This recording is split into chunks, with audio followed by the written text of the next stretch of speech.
Hi welcome to UPSC history guru and I hope आप सब खुश होंगे। आज एक न्यूज़ आ गई, उसमें आप बहुत खुश थे। So hopefully before I should start my video, अगर आप इस चैनल पे नए हैं तो please do subscribe and please press the bell icon so that you will get a notification regarding any videos, so latest videos or maybe from the rest of history or maybe NCERT वो मिलेगा।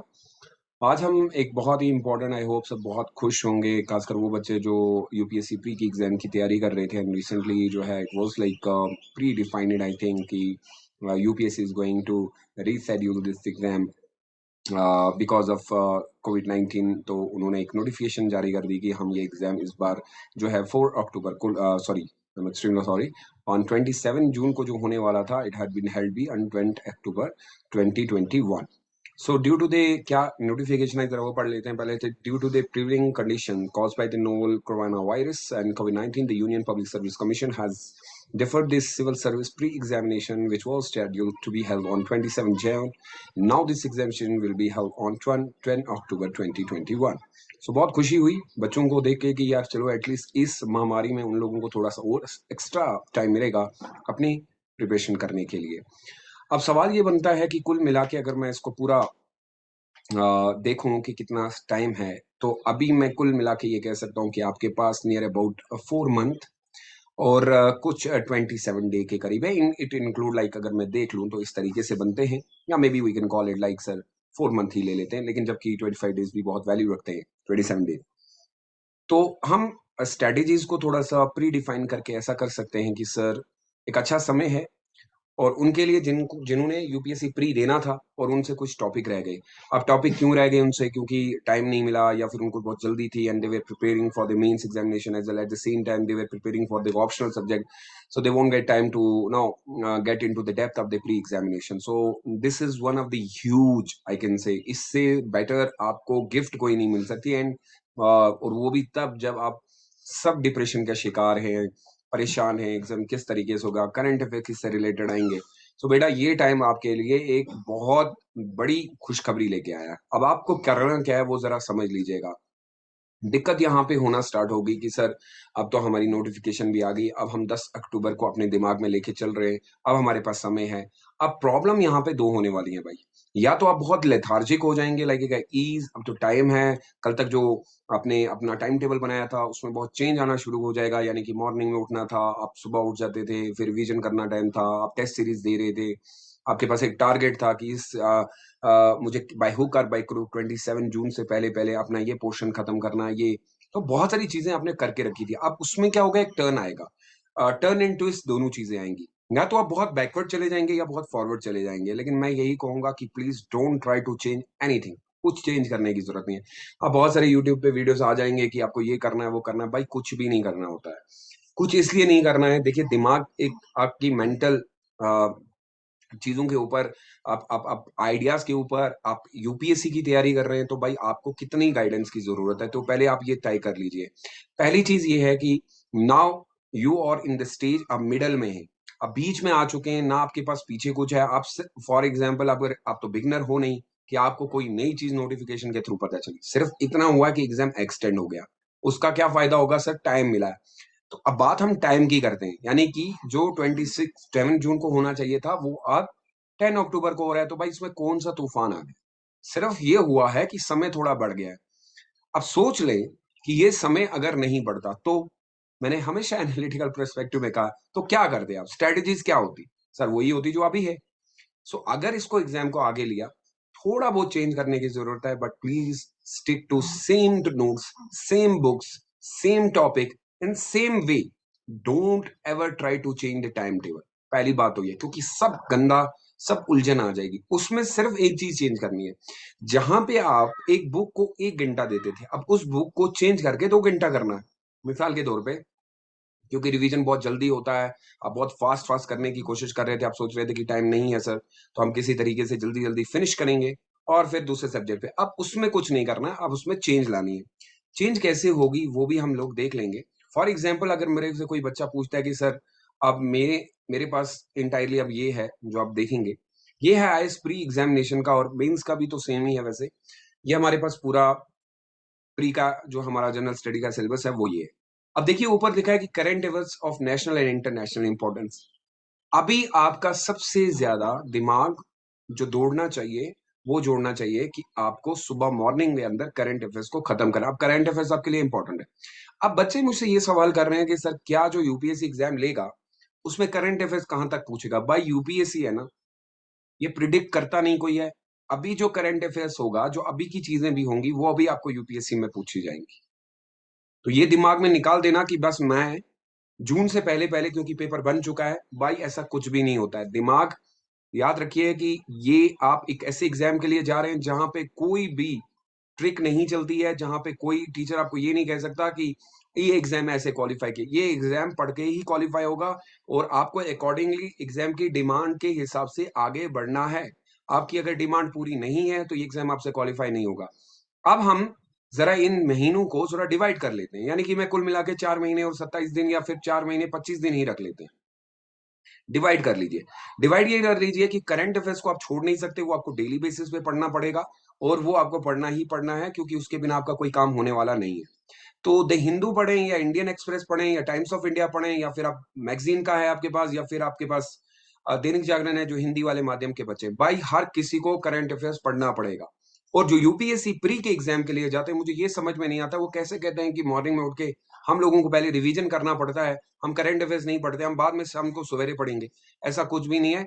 जो ये बच्चा ये कहता है कि कल करूंगा कल करूंगा और कल कभी आता नहीं है, तो दिमाग लड़ाइए। अभी सिर्फ आपके पास करंट अफेयर्स पे बहुत ज्यादा स्ट्रेस देने की जरूरत है। अब बाढ़ में गया, आप देखें आप क्या करते हैं। अभी मुझे जैसे कॉल्स आ रही है मैसेज, सर अब चेंज क्या करना है? भाई क्या चेंज करना है? क्या यूपीएससी ने सिलेबस चेंज कर दिया? क्या उन्होंने कहा कि हम लोग सबको पास कर रहे हैं? उन्होंने ये कहा है कि हम टाइम को एक्सटेंड कर रहे हैं। तो टाइम को यूटिलाइज करना है। अब बेटर तरीके से यूटिलाइज ये होगा कि जिन बच्चों को ये लगता था इस पोर्शन में मेरा जो मेरी स्ट्रेंथ थी वो बहुत कम हो गई, या इस पोर्शन में उतना टाइम मैं नहीं दे पाई। लाइक फॉर एग्जांपल हिस्ट्री है, तो हिस्ट्री में उसने एंशियंट पढ़ा था, मिडाइवल में कम पढ़ा था और मॉडर्न ठीक से पढ़ा था। अभी उनका काम ये होना चाहिए जो उनका कमजोर कड़ी थी उसके ऊपर काम करें। तो मैं ये मान के चलता हूं कि 20 या 25 डेज मैं सिर्फ उन चीजों को पढ़ूंगा जो चीजें मुझे लगता है कि मेरे से अच्छे से नहीं हुई थी, क्योंकि दौड़ भाग थी, प्री के एग्जाम के लिए जाना था। तो 20 डेज मान के चलिए कि आपने उसके ऊपर काम किया। अब वो कहां से आपको पता चला? वो आपको पता चला था जब आप, शायद मे बी या मे नॉट, मुझे नहीं पता है, आप लोगों ने कोई टेस्ट सीरीज खरीदी थी। उस टेस्ट सीरीज के दौरान आप सोचें आपने कितने एरर किए थे, किस पोर्शन से सबसे ज्यादा एरर हुए। मिसाल के तौर पे आपसे एरर जियोग्राफी में हुआ है, जियोग्राफी में आपकी फिजिकल जियोग्राफी से हो गया।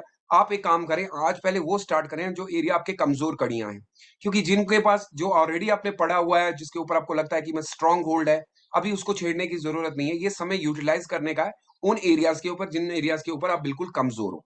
तो let's take a 20 days or 25 days for those areas which you feel like, मैं तो नहीं हूं कोई right person, but you feel कि इस एरिया में मुझे ज्यादा काम करना है। So go there and check and find out कि ये चीज गलत हुई थी, टाइम नहीं था, अब मेरे पास टाइम है, मैं 25 दिन इस चीज को दूंगी। मत करिए उस दिन कोई रिवीजन या कोई भी, बस उन्हीं चीजों को पढ़िए।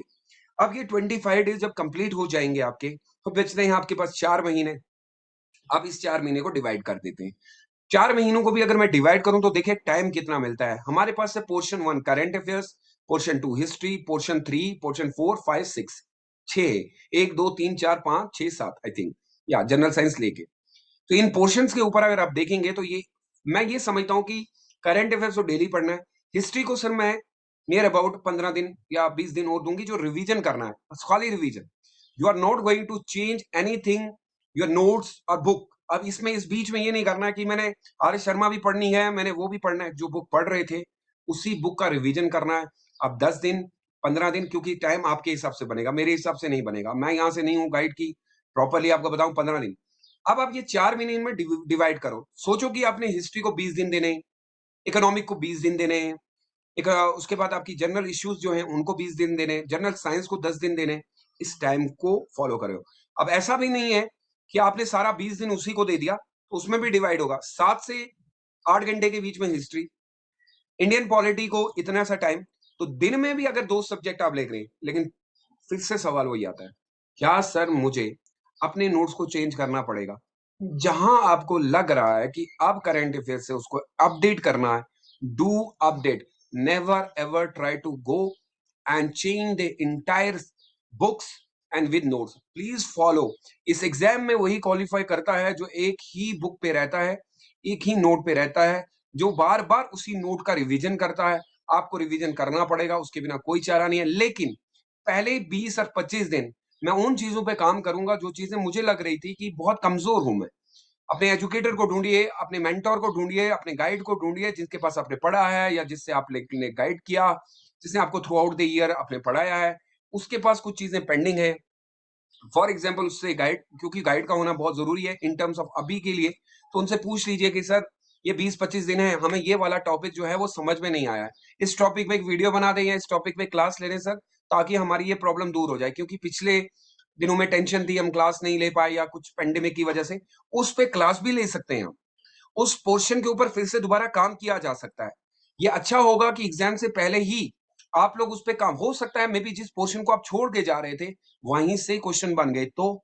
सो हमारे पास अभी अच्छा समय है, हम पहले यूटिलाइज करते हैं कुछ समय, ये समझ लेते हैं कि हम अभी स्टार्ट कर रहे हैं।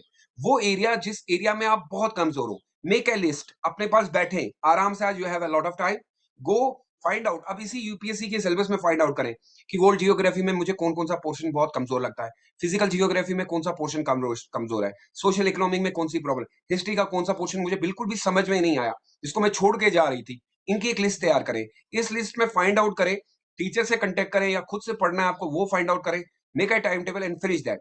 Once you finish, come back and do revision, not start accordingly अभी आप रिवीजन करना शुरू कर दे, नो नो। क्योंकि मुझे पता है काफी बार ऐसा होता है, टाइम कंज्यूम इतना ज्यादा हो जाता है कि हमने कुछ पोर्शंस को बोला होता है कि यार रहने दे बाद में करेंगे। But as far as the current affair is concern, never ever try to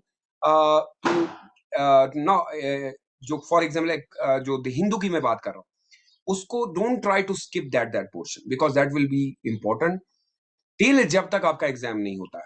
make a habit for the 2 और 3 आवर जो भी आप पढ़ना चाहते हैं, do try to connect the current affairs with your GS, उनको कंप्लीट करने की कोशिश कीजिए।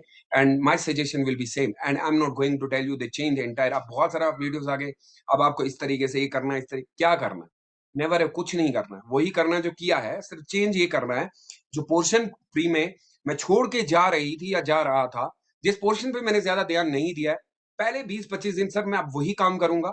सब कुछ बंद कर रहा हूं, एक लिस्ट बना रहा हूं, उस लिस्ट में मैं देखूंगा कि मेरे जो पोर्शन, इसलिए भी पता चल जाएगा क्योंकि आपने एग्जाम दिया भी होगा, जो टेस्ट सीरीज वगैरह होती है उसमें भी मुझे पता चला मेरा पोर्शन कौन सा खराब चल रहा है, अच्छा नहीं चल रहा है।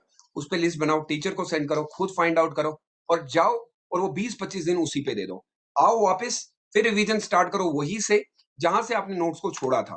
कोई बंदा फिर से दोबारा नोट्स ना बनाए, एनसीईआरटी पे फिर घूम फिर के ना जाए, क्योंकि जो आप कर चुके हो वो हो चुका है, वो फीड हो गया है। बट हाँ, कहीं पे अपडेट करना है, नई चीज आ गई, नई खोज आ गई, या करंट अफेयर्स में कोई चीज आ गई, वहां पे चेंज करेंगे। बट मेरी सजेशन इस एग्जाम को वही क्वालिफाई करेगा जो फिर से दोबारा उन्हीं चीजों को यूज करेगा जो उसके पास ऑलरेडी है, और एड ऑन करेगा जिन चीजों पे वो कमजोर है। होपफुली इससे ज्यादा मैं नहीं बताऊंगा, क्योंकि बिकॉज आप जितनी बातें नहीं बताएंगे तो बच्चा कंफ्यूज होता है। मेरे से यही है, go find out the weak areas, make a list, go and search, उनको पढ़ें, take a time, go for the 20 days and then come back and do a revision as much as you can, and find out one more thing, that you have a lot of time and now the stress is like, sir क्या मैं mains को भी इसी time में पढ़ लूं? So I will suggest you, अब ये एग्जाम वैसे भी डिफर होने वाला है, अब आपके पास टाइम वैसे भी आने वाला है, so try to make it finish। अब आपका प्री क्वालिफाई हो जाए वो बहुत बड़ी बात है, and this is the golden opportunity for my student, for the entire student जो भी इस एग्जाम को देने वाले। मुझे लगता है you are not suppose to change anything, the only thing you have to work for your weaker portion. So I hope you will do it. If you need any guidance, my number is there, my group number is there। आपको कुछ भी help चाहिए होगी, आपने मेरे पास पढ़ा है नहीं पढ़ा है, आप मेरे से कांटेक्ट कर सकते हैं 7006208719। Take good care of yourself, stay safe and stay blessed, bye bye.